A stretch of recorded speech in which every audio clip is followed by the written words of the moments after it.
coming up on Lawmakers.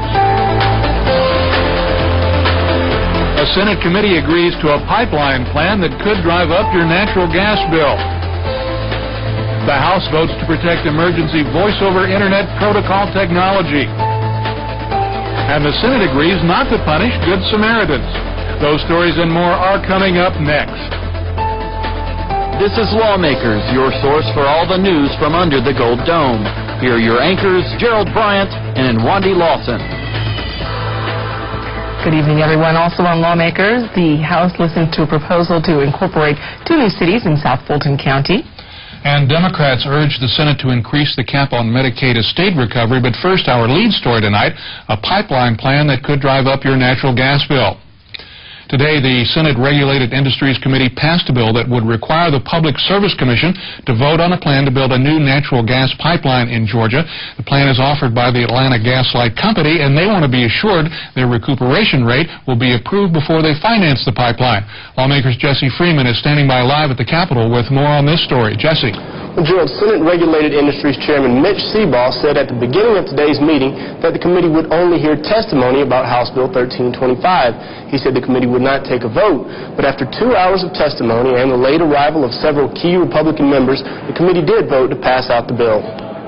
If and when the PSC approves it, and only upon its completion of construction and operating and actually carrying gas, only then will the utility be able to restart recovering cost, as is every other pipeline in North America. Ratepayers pay the cost. It appears to me that it locks in a process and sets the bar very low that the AGL must satisfy and get over for the PSC to approve it. HB 1325 is simply not necessary. We believe that it sets a bad precedent for public policy. We recommend that the Georgia General Assembly should allow the PSC to conduct a thorough and independent review of this project, and that is something that they are well equipped to do currently. My concern is that the passage of House Bill 1325 will change established policy for regulated monopoly utility companies by providing for single-issue rate making with cost recovery through the creation of an additional rider on firm customers' bills. After testimony, Chairman Mitch Seabaugh called for a 10-minute recess and then a vote. A vote was taken and House Bill 1325 passed unanimously. An amendment to increase the burden of proof on AGL was adopted onto the committee substitute. That amendment passed 5-3. Reporting live, I'm Jesse Freeman for Lawmakers. The House today gave final passage to a measure limiting state government regulation of broadband, wireless, and voice-over internet protocol technologies. Representative Jeff Lewis explained that by keeping the Public Service Commission from imposing rate structures or other conditions on the industry, the state stands to gain hundreds of millions of dollars in revenue. The purpose of this bill is to protect and foster economic development in the emerging communication technologies of broadband, wireless, and voice-over internet protocol. Is to protect it from unnecessary and quite possibly detrimental regulation. Well, the heart of the bill limits the areas over which the PSC can exert its jurisdiction.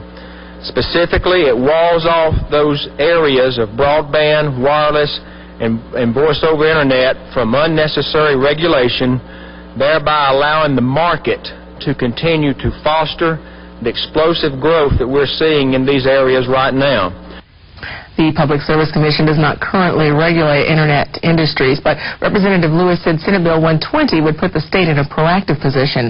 He also assured the House that the new law would not interfere with telecommunications mergers like the recent Bell South AT&T merger. In that merger, AT&T brought something to the table that Bell South didn't already have, and vice versa. For example, Bell South is heavy in broadband, but in Georgia, AT&T is not.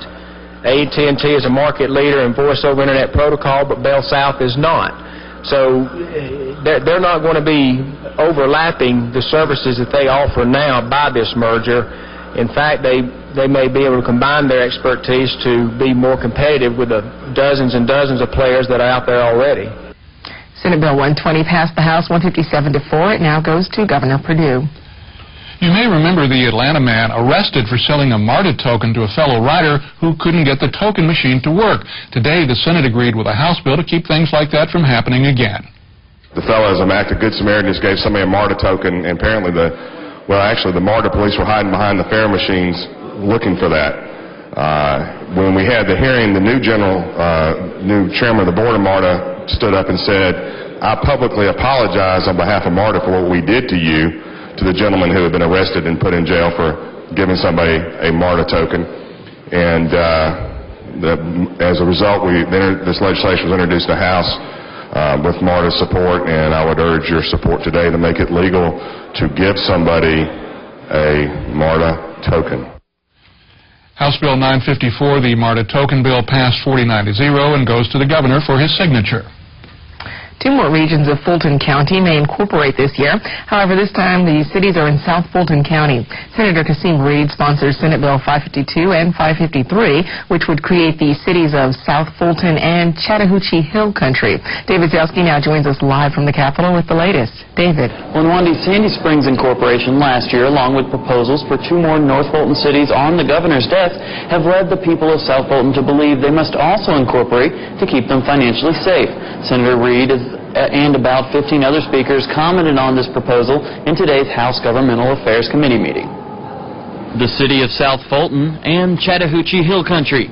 If these 2 Senate bills pass, the citizens of these districts will vote in November on whether or not to incorporate. However, local leaders want to make sure their citizens are well informed. We have a website in which we've committed to get all of the information out to the citizens of South Fulton. You can go on that website. It's southfultoncernedcitizens.org. We were told that there were so many cities so many places across the state that were trying to become cities, and it was quite frankly a little scary to everybody that everybody wanted to be a city. The creation of the city of Sandy Springs today costs Fulton County in excess of $60 million. And the area that funds South Fulton is called the Special Service District. This year was on the brink of having a $19 million shortfall that had to be made up really on a one-time basis. So these cities that have been created in the north are clearly impacting South Fulton County, but I'll be honest with you, the future of South Fulton is bright. We've got a hard 24 to 36 month period ahead of it, but if we have the opportunity to vote on our own future, vote to create these new cities, I believe we'll do the hard work, and I think we'll get through it together. Now, if these bills pass, the city of South Fulton would have about 55,000 citizens. In Chattahoochee Hill Country, 3,000. The committee is expected to vote on both when they meet again next week. Reporting live, I'm David Zelski for Lawmakers. Members of the Georgia Democratic Legislative Caucus held their weekly press conference today, urging the Senate to pass legislation that deals with Georgia's Medicaid estate recovery program. On Monday, House Democrats successfully amended House Bill 1473. This measure increases the cap on Medicaid estate recovery from homes worth $25,000 and up to $100,000. House Minority Leader DeBose Porter explains what happens if the Senate does not pass House Bill 1473 this year. Community Health notified DHR people to go to training on asset recovery and sent letters out to 40-something thousand Georgians that their choice was between giving up Medicaid or giving up their house. It said assets, which meant their house. We've got to make sure this happens this session because they are implementing this plan to go into effect this spring. If someone is labeled in this state, they've contributed taxes, they've paid property taxes, they've paid income taxes, and now in their latter years, in a state where in many cases they will not have adequate insurance, and they have other depletions of their assets, we want to at least have them in a position to pass something on to their heirs as a result of their death, and they shouldn't have to be limited to that solely because of the fact that they were not able to care for themselves in their latter years. House Bill 1473 is currently in the Senate Appropriations Committee. Governor Sonny Perdue's initiative to allow faith-based groups to receive public funds failed to pass out of either the House or the Senate at points during this session. Failure to pass either house means the initiative most likely is dead for this session. However, several legislators vow to push the measure next year and spoke to faith-based groups at the Capitol today.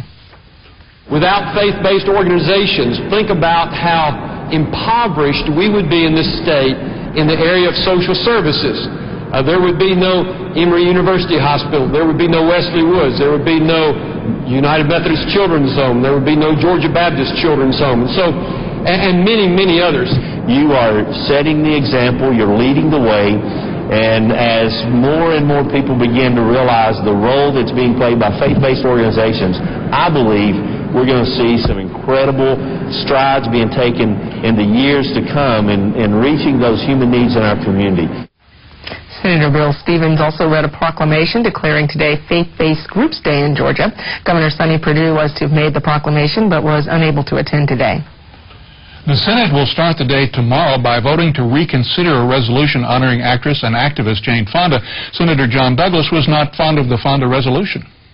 We earlier passed S.R. 1189 honoring Jane Fonda. This Senate honored Jane Fonda. I just want to register my very strong objection after the fact and have filed my objection with the Secretary of the Senate. I am the author of that resolution to honor Jane Fonda for the work that she has done with GCAP, specifically preventing teen pregnancies, and the yeoman's job that she has done in this state of Georgia doing same. To disparage anyone because of only politics, in my view, Senator, is wrong and ill-advised. Point of order, Mr. President. State your inquiry. Mr. President, I move that the Senate reconsider its actions on S.R. 1189. He's serving notice that we will reconsider our actions in providing we provided our unanimous consent to the passage of the privilege resolution this morning. We will consider that issue tomorrow morning at 9 a.m. We will let you know what happens, so as we like to say, tune in tomorrow night at 7. Well, today at a joint meeting of the House and Senate Economic Development Committee, the Georgia Lottery Corporation was commended for raising over $8 billion for education and other purposes. We're on track to break last year's record, which broke the year before's record, on both sales and the transferred education for Hope and Pre-K. We've crossed the $2 billion mark in sales, and we've raised over $600 million for Hope and Pre-K to date. And we know that it will be greater than it was last year. So we're working very hard, and we very much appreciate all of you who may play or who have family members who may buy a ticket now and again, because that's how it gets done. It's our nearly 8,000 retailers around the state, represented here in good sum by Mr. Tudor, and by the folks who buy our tickets. Because we can make it happen and get it out there and get the information, but it's actually the purchase of tickets that makes it all work. In other news, the governor's initiative that would lower the maximum class size for grades K through 8 was presented to the Senate Education and Youth Committee today. Jennifer Rippner of the Governor's Policy Department explains the changes that would be made by the Truth in Class Size Act. Governor Perdue's goal with this legislation is to provide a clear expectation to parents and teachers as to how many students will be in their K through 8 classroom. Today's current maximum class size for kindergarten is 20. With Truth in Class Size, the maximum kindergarten class size will go to 18. Kindergarten with a paraprofessional can have at maximum 20 students in the class. Grades 1 through 3 are funded at 17 students per class. They currently have 23 as a maximum of students per class. Truth in Class Size will take that to 21 students per class. Grades 4 and 5 and grades 6 and 8 are currently funded at 23 students per class. The current maximum class size is 32. With Truth in Class Size Act, we will take that down by 4 students to no more than 28 per class. Representatives from several state teachers associations gave their support to the bill, but added they would like to have high school classes be smaller too. The bill now awaits a vote in the committee. Well, today, Senate Bill 510, which will place limitations on stream buffers, was discussed in a subcommittee. The meeting was held in an effort to examine both views. Senator Chip Pearson explains the bill. The purpose for the hearing was to get the bill introduced on the House side. It passed the Senate a week ago, and in layman's terms, the bill is very simple. It tries to accomplish two very important things, which is protecting private property rights of those of the people who own the buffers and protecting water quality. At the same time, and we believe that we've spelled out a very practical, common sense, and respectful way to do both through this substitute language to Senate Bill 510. My testimony was primarily to tell the representatives the findings of our study. I am concerned about any bill that reduces stream buffers. It seems to me that in 2000, when the legislature reduced the buffer on trout streams from 100 feet to 50 feet, they did that without clear understanding of what the consequences would be. I think what our study has done is show them that that reduction from 100 feet to 50 feet can have severe consequences, and so therefore I'm concerned about yet another reduction of buffer requirements. The subcommittee will vote on the stream buffer bill tomorrow, and if passed, it will go to the full Natural Resources Committee for a vote. In a meeting of the House Judiciary Non-Civil today, the committee reviewed Senate Bill 57, which would require any repeat offender with 3 felonies to serve a life term with no chance of parole if the 4th felony was a murder. If you commit 3 prior felonies, whatever they are, and your 4th felony is murder, the bill would make you subject to the recidivist punishments, which would be life without parole. Those felonies include hindering a firefighter, transmitting a false public alarm, bail jumping, barratry, eavesdropping, furnishing pistols, a minor, injuring a police dog. I injured 3 police dogs and convicted of 3 felonies, and then later in my life I'm convicted of murder. I could go to prison for life without parole under this. Under the current Georgia law, if they all meet the definition of felony, yes. Following some debate, the committee voted to postpone further consideration until the committee can get a fiscal note on how the passage of the bill would affect taxpayers. Senator Joseph Carter also introduced legislation today. His bill would prevent school bus drivers from smoking on buses when students were not present. The matter is that while school boards may have put that policy in place, and in talking with many boards of education, they have put that policy in place, there's a reluctance to enforce the policy. And the reluctance is simply because, according to them, bus drivers are hard to find. So I think by passing the bill, what we're doing is bringing this to the attention of parents. I mean, I think it makes it a little more public situation in terms of the fact that this is a violation of the law and not just a policy with no teeth. We're giving Senate Bill 196 a do pass recommendation. Please indicate by raising your right hand. Any opposition?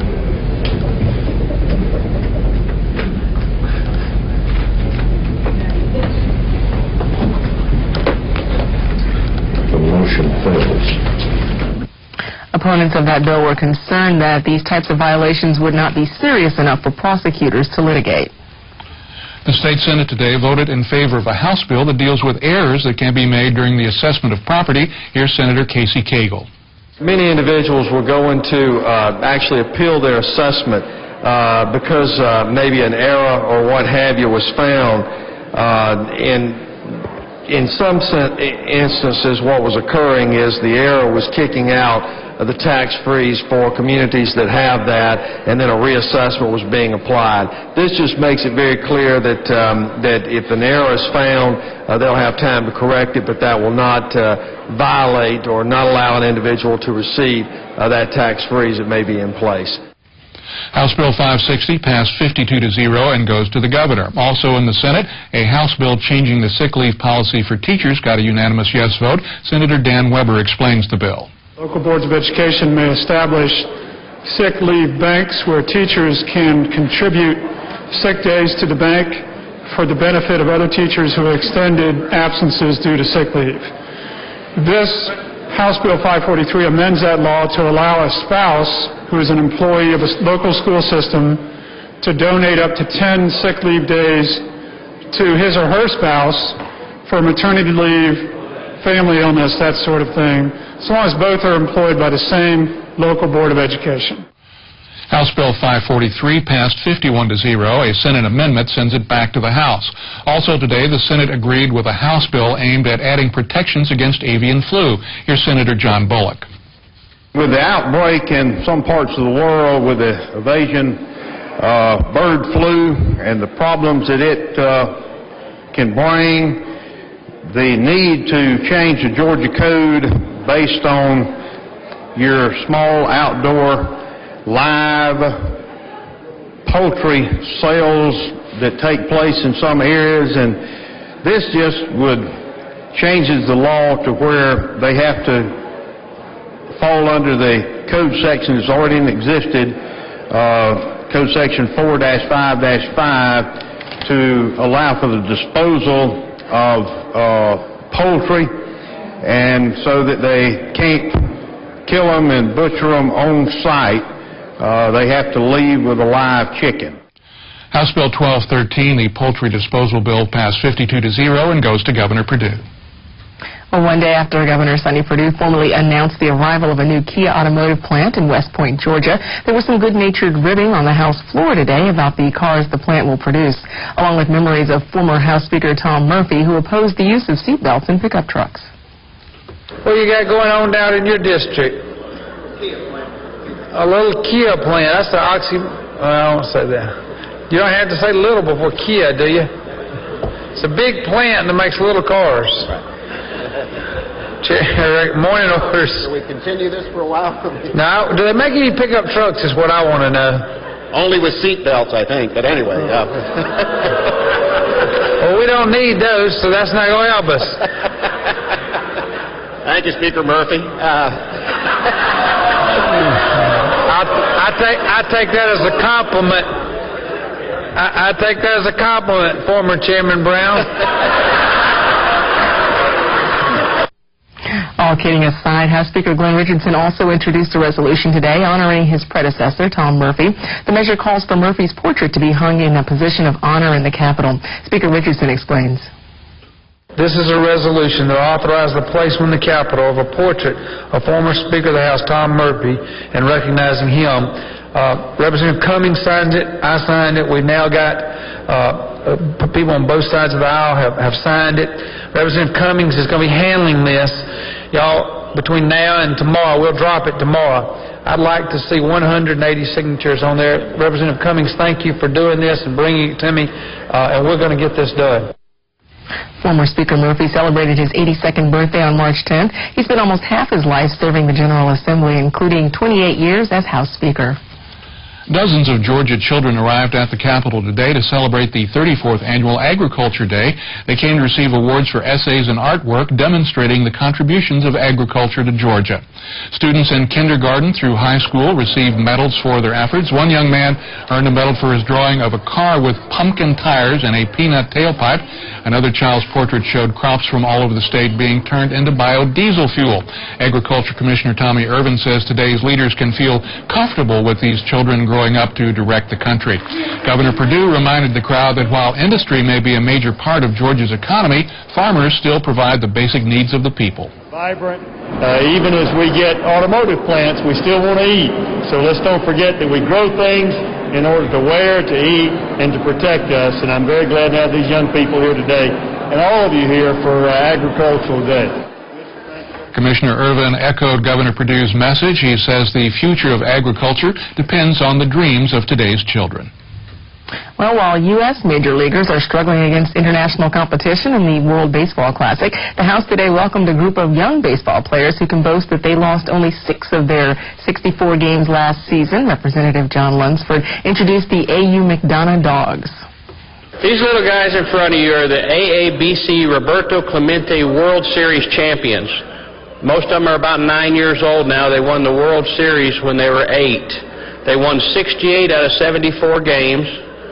The Roberto Clemente World Series is held every year in McDonough, Georgia, thanks to our former Mayor Richard Craig, who's here with us. We built a park to house it. And these are your World Series champions. Now we have the official spokesperson of the Dogs. I just wanted to say thank you for the House Speaker to let us come up here and say something, and I just want to thank everybody for being here. And in other news, the Senate today paused to remember Army Specialist Joseph Allen Lucas, Sr., a Georgia soldier killed in Iraq. He wrote an article in the paper, our local paper, thanking the people for the support they had given him and telling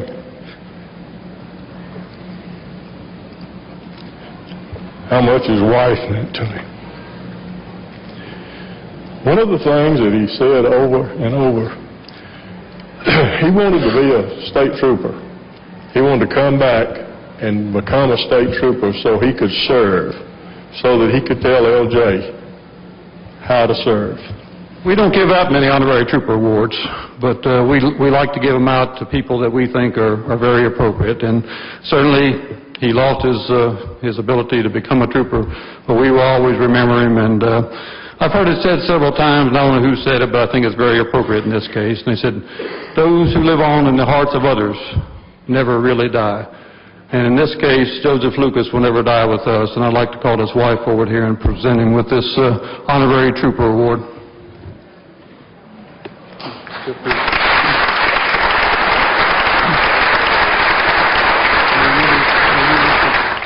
And music was in the air today as the chorus of Gresham Park Elementary School performed at the Capitol, along with the Eagles Landing High School Band, who were also invited to perform by House Representative Steve Davis. Here are a few clips from their performances.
Bravo.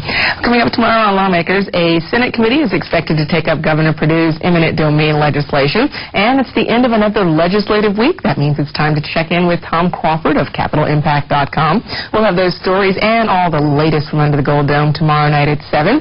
If you've missed any part of this Lawmakers broadcast, be sure to tune in tomorrow morning. Lawmakers repeats at 5:30 a.m. Now, stay tuned for Georgia Outdoors. That's coming up next here on GPB. And that is our broadcast for this, the 32nd legislative day of the Georgia General Assembly. I'm Gerald Bryant. And I'm Wandy Lawson. Thanks so much for joining us and have a great evening.